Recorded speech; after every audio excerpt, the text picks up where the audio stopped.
Hey, welcome to another episode of the Philosophy Podcast. I am your host, Controversy, and to my right, ladies and gentlemen, my co-host, Mr. Darren Love. And together, we are the Philosophy Podcast. Thank you to you guys for tuning in to a brand new episode. Thank you for tuning in once again this week, guys. And yeah, without further ado, what is on the agenda for this week, mate? What is today's hot topic? I thought we'd talk about mind, body and soul. Mind, body and soul. Mm. So this week's episode, ladies and gentlemen, is all about... Mind, body and soul. I thought it was really interesting. Very interesting. Extremely interesting. Things we can talk about with this subject, I think, you know. It'd be good to have two bodies, wouldn't it?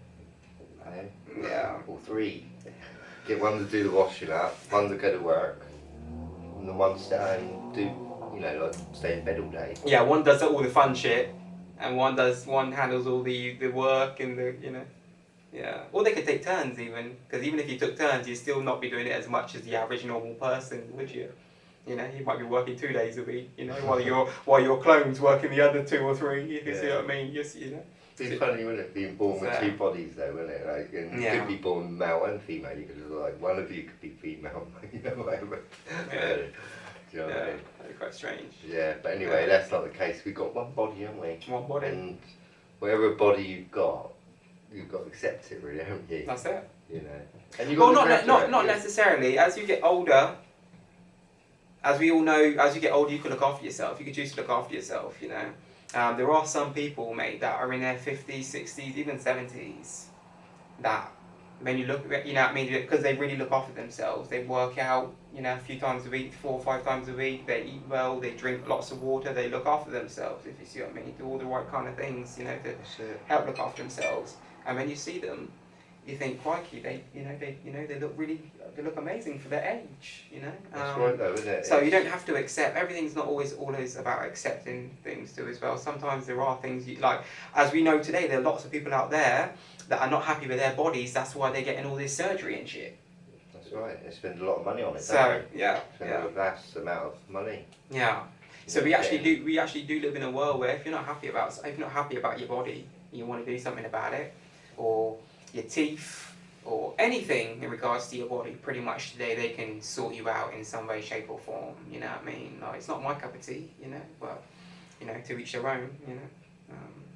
I mean, when you're born, your parents are looking after your body, aren't they? Of course, yeah. You know, and that's it, isn't it, really? When you, as you know, grow up and get older and older and older, you become independent, don't you? And you've got to look after your own body. You know, and when you become old, really, sometimes you need other help to sort of, you know, it's like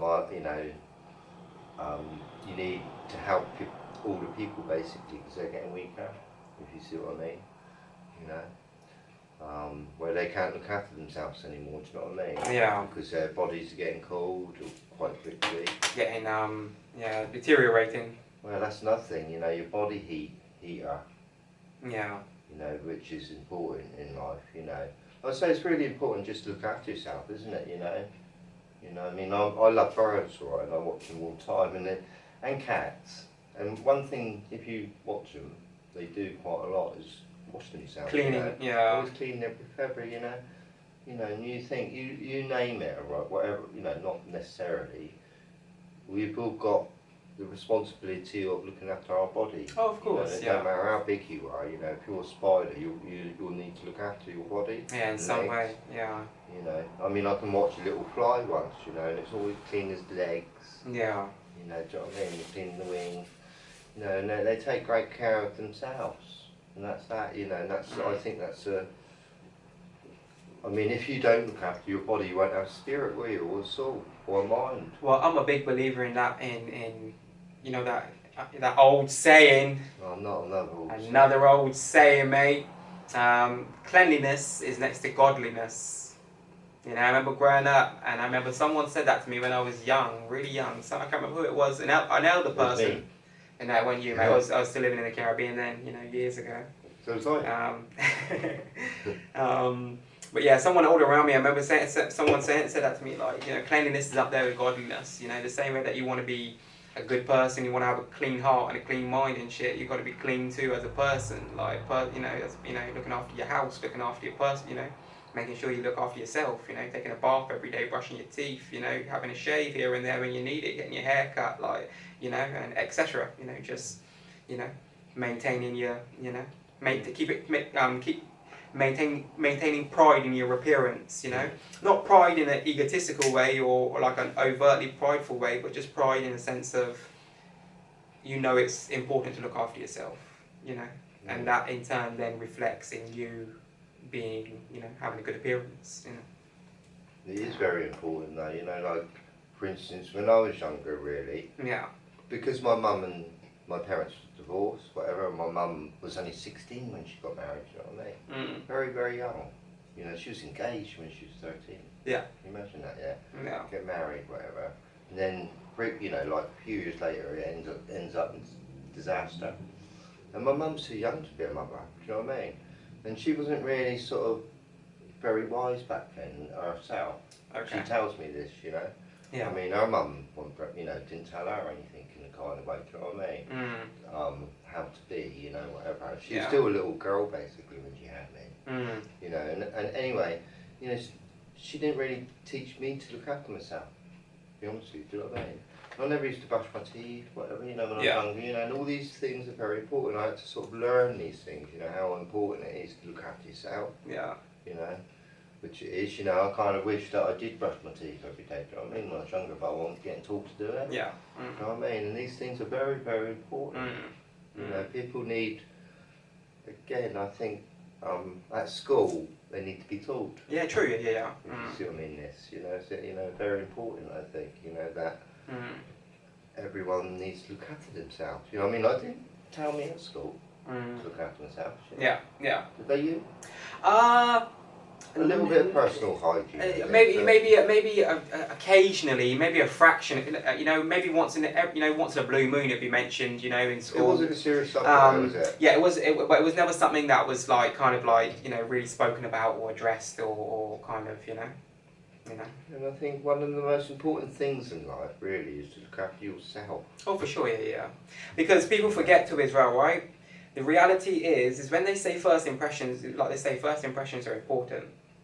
And that is true in a lot of circumstances. You know, depending on what environment you're in, what setting you're in, what scenario you're in, whatever.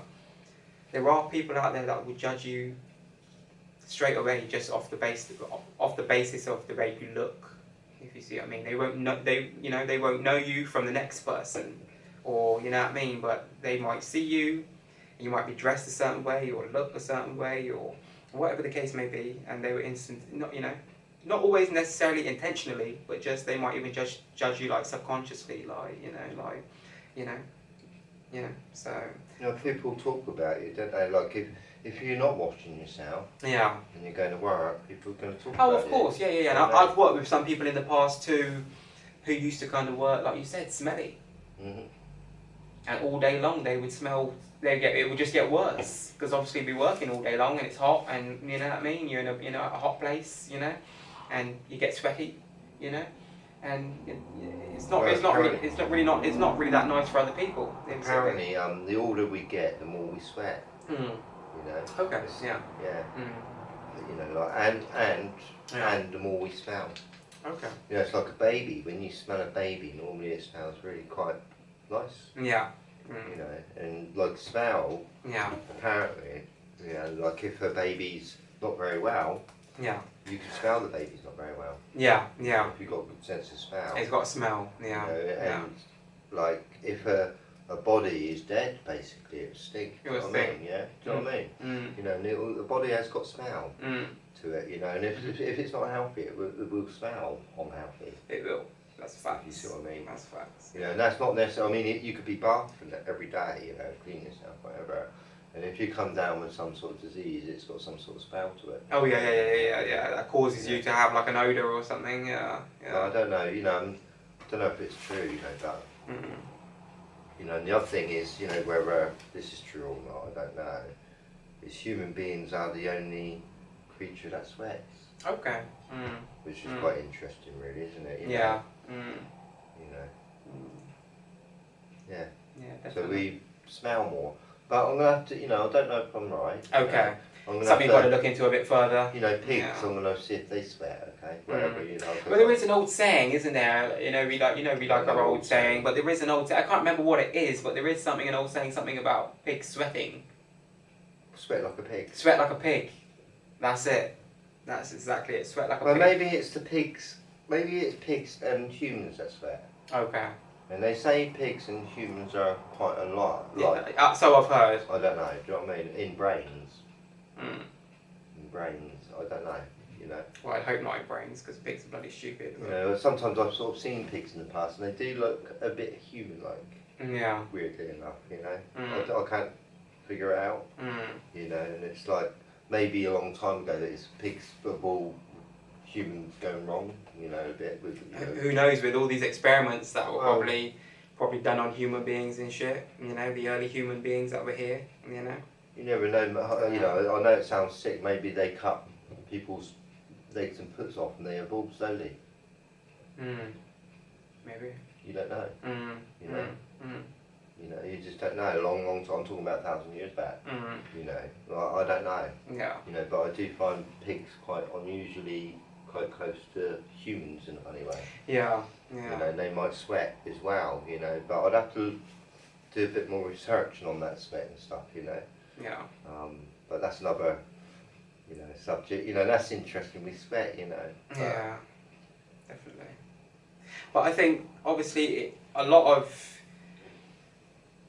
what I'm trying to say, I think, is if we look after ourselves, going back to looking after ourselves, and we are careful of what we're consuming, what we're drinking, what we're eating, what we're consuming on a daily basis, day in, day out, if you see what I mean, consistently over long periods of time, I think that contributes to as well. I think people that have, you know, cleaner diets, cleaner, you know, the people that eat, you know, people that eat cleaner, if you see what I mean, more like vegetarian and vegan people, and you know, that are just eating lots of just natural foods and drinking a lot of spring water and all this type of shit, like, you know, these people would probably not tend to smell even, you know, they might not even smell, you know, because I think the more, just, you know, the more toxins you put in your body, the more your body then has to obviously try to get rid of those toxins and release them, because that's what perspiration is your body releasing the toxins, if you see what I mean, that are built up, you know what I mean? That's why people fast. Fast, yeah, that's it. You know, remove all the toxins, because after 3 days, after 72 hours of fasting, all your cells are renewed. Yeah, all the old cells are died. Because you're not eating any foods or anything, you know, you're completely clear of toxins. But not only that, but what happens during that process too, after 2 days, after about a day and a half, 2 days, your body starts the blood cells in your body starts eating up anything bad that's in your body, if you see what I mean, anything that might be detrimental to your health or whatever the case may be, it starts destroying it and eating it, and if you see what I mean. So like I said, after 72 hours, and then you break your fast, your whole body, like you said, is completely like rejuvenated, rejuvenated, like, you know. This is quite incredible, actually, the body. For sure, yeah. You've got your red cells, you know, your blood cells, your white right? Yeah, your white and cells. they're kind of like quite a few different red cells. They're doing different jobs and things. Then you've got these white cells that go around hunting. They go around hunting for any viruses that come in. Yeah. You know, and as soon as the virus comes in, right, they eat them. Yeah. You know, it's like in the jungle or something, and they attack them, right? And they alert all the other blood cells that these viruses are about and all this, you know what I mean? I don't know whether this is true or not, you know. Yeah. It's like there's some sort of communication going on. Oh, right? for sure, yeah. Where the white cells quickly tell the other white cells that quickly there's a disease coming. Yeah, there's a foreign and it tells your brain to make more white cells. Yeah. You know, to get rid of this nasty germ, basically, whatever, you know. And I think, wow. But not always, because sometimes what happens where sometimes you might contract something, but within a day or two, your body will get rid of it very, very quickly, because that means your health is like your health is really, really good, if you see what I mean. It's pristine at that moment in time, if you see what I mean. Like, your body's been able to, if that foreign, whatever it was, pathogen, whatever it is you want to call it, went into your body, but your body was so healthy, so strong, your immune system was so strong, that within a day and a half, 2 days, even 3 days, it's gone. But other times, when you've got high levels of mucus in your body, because that's what it is, a large majority of diseases and illnesses are caused through mucus. So when the mucous membrane is penetrated, Getting too deep for me now. when the mucous membrane is penetrated, that's when people get sick, if you see what I mean. Because most diseases and illnesses are caused by mucus, if you see what I mean. Bronchitis, all these different things caused by mucus, if you see what I mean. Mucus build up within the body, if you see what I mean. So yeah, it's constantly trying. The best thing to do, in all honesty, in my own research, in my own opinion, my own perspective, is to try and keep the body as healthy as possible. Try to consume all the right foods as much as possible. Try not to smoke. Yeah. Keep away from smoke. And even though we're here smoking, I know we are. Yeah, but it's true. It is. It's true. Try to keep. I've always sometimes said smoking is quite good for your health. Smoking is still good. It's kind of good for your health. I agree with that. Yeah. It's kind of good for your health because all the germs that are living, because we all got germs, they're all around us basically, and you get some good germs, some bad germs, some good bacteria, and some bad, whatever. Yeah. And viruses are bad, whatever. But I can't remember what I was going to say now. I've lost my point. I've lost my point now. Yeah. But yeah, there are good and bad germs, as we all know. I might get it in a minute, but I've just lost my memory there again. Yeah. Happens to the best of us sometimes, mate. But yeah, most diseases and stuff are caused by mucus build up in the body. Too much mucus build up in the body. Too much, and that usually comes through lots of foods and stuff that we consume and all that kind of stuff, that it produces an acid. The acid. Certain foods produce large amounts of acid in the body, and that acid turns into mucus, and that mucus then builds up, and then when you get a foreign pathogen into your body can't fight it off, because your body's already dealing with all this mucus build up and trying to fight that off and trying to keep that at bay and get rid of it constantly. You just end up getting a lot of people end up getting ill. My memory's come back now. So I think you need to eat, try to eat healthily, Yeah. But my memory's come back now. Oh, good. The reason why I smoke is it helps kill the germs, the bad ones, so I don't get any viruses or any flus or anything. Yeah. To be honest, I've not had the flu. Right, honestly, I'm not lying to you. I've not had the flu for about 20 years now. Yeah. I think a lot of other people have, but I think it's because I smoke. Yeah. And I don't get any, these germs just can't, they choke to death. Yeah. Too much smoke. Too much smoke, can't survive. Yeah. Get smoked out. So it kind of smoked out. It kind of clears the system and purifies you. In a way. Yeah. In a way. Yeah. No, I do definitely think that, I wouldn't encourage my children to smoke. No, I wouldn't encourage anyone to smoke, because it's an individual choice. I'll be honest, it's something I've done for a very long time. My mum used to work at the place making these, and then she got them free, and I started them. That's what I mean, when I was very young. Yeah. And I've kind of enjoyed it, But I don't really drink much, do you know what I mean? And it's like I say, it's your body, and like if you do smoke a lot, you're going to pay for it. Yeah. At the end of the day, aren't you? Yeah. And if you do drink a lot, you're going to pay for it. Yeah. If you eat a lot of sweets, you're going to pay for it. That's it. And that's it kind of hurts in a kind of way, life. That's the way it is. That's it. Yeah. Yeah. A lot of the things that we enjoy in life are sometimes the worst things for us. If you see what I mean. Like sugar, for instance, I love it. Yeah, everyone loves sugar. And children love sweets as well. They all got a sweet tooth, haven't they? But sugar's one of the worst things for our health in general. Excess sugar. Don't get me wrong, a little bit of sugar is good, because obviously we've got blood sugar levels, and a little bit of sugar helps to keep them, you know, just to help to keep them regulated, and small portions of sugar here and there throughout the day, you know, occasionally throughout the day, small amounts is fine, if you see what I mean. It's good for you in a way, it keeps everything, you know. Well, I think I have about half a bag a day. But, huh? Half a bag a day. Half a bag of sugar, half a bag of granulated sugar. Coke. Yeah. Coke. Oh yeah. That's why I've got so much energy. Yeah. I used to drink a lot of those, mate. I find I can't even drink them now. Yeah.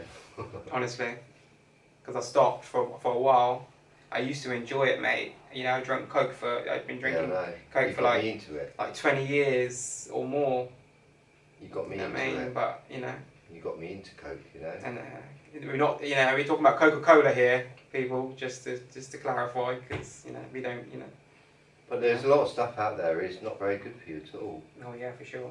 You know? Yeah. And I'm surprised they actually sell it, you know, because it's not doing any people anything mentally good, is it? You know, it's not just your body really, you know, with food. Yeah. You know, because like... It's your mind. It's your mind as well, you it's know, your mind. like for instance, if you drunk Coke all day, you know, especially a child, they're going to be very hyperactive. Oh, for sure, mate. You know? Not only that, mate, but don't forget, other parts of our body have to try and process and deal with drinking Coke as well, like, and well, not only Coke, but other things that have large amounts of sugar in it as well. Because of course, as soon as you drink a can of Coke, let's say for example, obviously your blood sugar levels are going to spike because it's got a large amount of sugar in it. So straight away they're going to spike. So you're going to get an increase in energy, increase of all these things for a little while. Plus the caffeine on top is like an extra boost with the sugar. So you're going to get a spike for a while. But after 2 hours, 3 hours, you know what I mean? The caffeine wears out and the sugar runs out, if you see what I mean. Your body then has to process all that sugar, so then your liver and your kidneys... Got a lot of work to do. Got a lot of work to do to process all, to flush it. Your kidneys are trying to flush it out, if you see what I mean. Your liver's trying to, your liver's trying to, you know, and then your kidneys are trying to flush it out. So, yeah. I mean, the body does a lot of work, doesn't it, without us even knowing it. Even knowing, yeah. You know, I mean, it's like when you cut yourself, for instance, you know, and you've got quite a big car. Isn't it amazing how it heals? Yeah. Really, when you think about it, you know. It kind of, I mean, sometimes it might leave a scar, you know, but sometimes it heals over that you're not even, you know, that you can't even see it anymore. Yeah. You know, I think like if it has stitches, it might leave a scar. You know, but if you leave it to heal naturally, it will heal naturally and you won't see it. Yeah. You know, it's amazing, I think. You know, that's one of the, you know, another remarkable thing about nature, how it fixes itself. Oh yeah, or heals itself, basically. You know. Yeah. Our bodies are amazing, mate. You know, our minds are like supercomputers, like we talk about all the time. They are indeed. We underestimate ourselves as human beings on a daily basis. What we can achieve, you know, what we can create, what we can, you know, manifest, like, you know. I mean, like I say, we've got the body, right, but the mind controls everything. Well, you know, what is the mind? I think the mind is where you make choices. Really, isn't it? Really, it's a driving seat. You know, and you've got thousands of choices every day. Really, oh, of course, of course, yeah. You know. And it's got so much information every single day to decipher through. It can do. It can. You know, I mean, if you spend a day in a cupboard, you know, in a dark cupboard, you know, you're not going to really learn much, or you know, you can dream all day in the cupboard though, you know, and be quite happy. Yeah. You know, and that's the thing about dreaming, you see, or if you're in a prison, you know, you can go anywhere with your imagination. You know, you can go to a beach if your imagination is good enough. So, you know, that's spirit. You know, that's your spirit for you, because your imagination can spiritually travel. Yeah. Where it wants to. You know, like if I imagine myself on the moon right now, yeah, looking down at Earth right now, you're spiritually travelling. Your imagination is spiritually travelling. Yeah. You know, and then you could actually sort of say, oh, right, I want to go to the moon, right, and build a rocket and actually do it, do you know what I mean? You know, not that I'm going to do that, do you know what I mean, but some people do. You know? I don't believe, nobody's ever gone to the moon. But yeah, I don't believe that either, yeah. You know? But, you know, I'm just sort of saying, for example, your dream, you know, that is you know, I think it's in kind of way our intelligence really, you know, you've got to think about it, right, yeah? Every day, you know, every new day, we smell things, don't we, yeah? Oh, I mean, course, when yeah. you're a baby, you really don't, you know, you've not learned much really about the world. You don't even know what a banana is really, or what, you know, it smells like yeah. in a kind of way when you're two, yeah. anyway, you know. It takes time to learn these things, you know, and you're learning like what it tastes like. Yeah. And, you know, your mum or dad says it's alright to eat that banana, you know, whatever, and they give it to you and you eat it. And you kind of get used to sort of, oh, well, that's okay then. You learn that that's not okay over there, you know, you're not allowed to eat that. Oh, yeah, it's yeah, poisonous, you know, and all this sort of stuff, you know what I mean? Mm. And I think slowly in life we're learning, alright, with, you know, you think about everything you see is a memory. Yeah. Everything you smell is a new memory. You know, if you smell a new flower for the first time and it's a new smell, it's a new memory. Yeah. Or if you see a new face, it's a new memory. Yeah. And like tomorrow, I don't know what I'm going to see. Yeah. I might see some new things, do you know what I mean? And see some new fruit that I've never seen, whatever, you know, do you know what I mean? And taste it for the first time, do you know what I mean? And that's a new experience, you see. Oh, of course, yeah. You know, and it's adding to what I already know. You know, and I think, yeah, that's why you can't stop learning in life, you know, because, you know, I think your memories just grow and grow. Yeah. You know? Yeah, definitely. Every day we learn something new, as they say, you know. We're constantly taking in new information, you know, on a daily basis, every single day, you know. It's obviously some repeated information, because if you work a job that's quite repetitive in nature or quite monotonous, let's say, it can be quite, you know, you might be, you know, regurgitating and repeating a lot of the same things every day. But you're still learning something new every day, you know, something does come across your path at some point throughout the day, or something that you didn't know before, you know, that you've picked up that day, you know, or, you know, so. We're learning about lots of different things in life, I think, you know, like we spoke about relationships before, we're learning how to have a good relationship with people. Yeah. Whether it's you know, a girlfriend or whatever, or your mum. Depending on the relationship, yeah. You know, I think we're all learning how to cook. Yeah. How to, you know, there's a number of things we're all learning, do you know what I mean? In life, how to walk better. Yeah. You know. Yeah. It's endless. Really, oh, for sure. You know, you wake up. You know, I woke up today and I went shopping. You know, and I managed to